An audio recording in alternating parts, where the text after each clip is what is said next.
Anong tinanong? Will you stay long here, sir? Anong sagot ng British? I'm afraid not. Kita mo, galing sa English. Tinanong yung Amerikano, will you stay long here, sir? Anong sagot ng Amerikano? Well, I'm afraid so. Galing talaga. Tinanong ko, pangatlo ko sa pili. Ikaw na tinanong. Will you stay long here, sir? Anong sagot mo? I'm not afraid. Patay.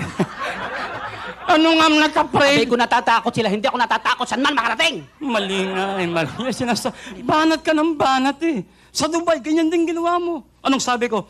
Hayaan mo mauna ako, pakinggan mo yung sasagot ko. Nagpatiuna ka na naman. Nung tanongin ka ng official citizenship, anong sagot mo? Pilipino! Tama. Nung tanongin ka ng natural born, sagot mo. Cesarean.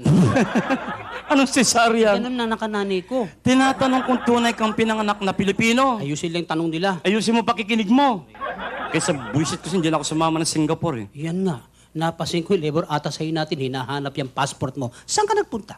Punta ako ng India. India? Oo! Tinatanggap na ang baboy sa India? Tawa ko! Sige pa, samantala.